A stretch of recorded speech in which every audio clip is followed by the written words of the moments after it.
After Tony Stark revealed to the world that he was Iron Man, he was approached by S.H.I.E.L.D's Nick Fury in order for him to become a consultant. Tony Stark refused and told Nick Fury that he didn't want any form of responsibility. He just wanted to relax and drink and enjoy his lavish lifestyle. At the same time, in Moscow, Ivan Antonovich Vanko was a Russian physicist and the son of the disgraced scientist Anton Vanko.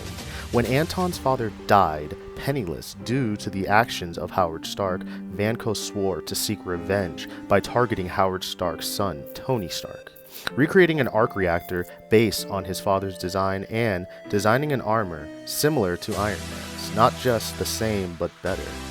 Thus, him adopting the name Whiplash and heading to the United States to search for Tony Stark. At the same time in the Soviet Union, after Natasha's separation from her sister Yelena, Natasha's training in the Red Room continued. Indoctrined into the Red Room by General Dreykov. After the destruction of the North Institute in the United States, she underwent intense psychological conditioning before graduating from the Red Room as a widow, a black widow, and the very best. Working as an operative for the KGB, she was targeted by S.H.I.E.L.D.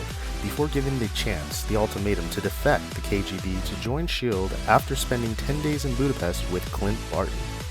In order to defect, Natasha was tasked with killing Dreykov. Natasha accomplished the mission, although using General Dreykov's daughter Antonia's life as collateral damage. This would haunt Natasha for years to come, causing her to have serious conflicts within. Later, we come to Bruce Banner, a scientist who transforms into a hideous monster who's been on the run for 5 years from the United States government due to him harming his lover, Betty Ross. Her father is a general, General Thaddeus Ross, who hunts Banner down with the help of Emil Blonsky. When Banner has a cut, his blood drips into a bottle at the factory and is ingested by an ill-fated consumer in Milwaukee, Wisconsin. Ross uses this incident to pick up on Banner's trail and sends British Special Ops Emil Blonsky to attack him and to capture Banner.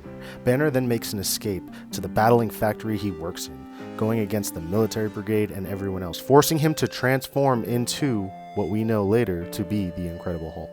Banner transforms into the Hulk, battling at the factory and destroying every military tank raid and helicopter in sight. Before Hulk escapes, Blonsky, being the last soldier alive, takes a good look at Hulk. Hulk stares him straight in the face and then throws a forklift truck at Blonsky. Blonsky barely survives, making him hospitalized. Ross is informed by Blonsky that Banner escaped because of a green monster. Ross continues to explain that Banner was the monster, created by a failed experiment meant to replicate the super soldier program. Blonsky volunteers to be given a small dose of an altered super soldier serum, which fails and turns Blonsky into the Abomination. The Abomination, being determined to prove that he is better than the Hulk, searches for the Hulk. The Hulk and Abomination proceed to fight. The Hulk manages to defeat Abomination after a lengthy, destructive, and harsh fight, while also protecting Betty and General Ross, who he had put in harm's way, but is again forced to run from the US Army, leaving Hulk to be the superior, defeating Abomination using chains and his own bones against him.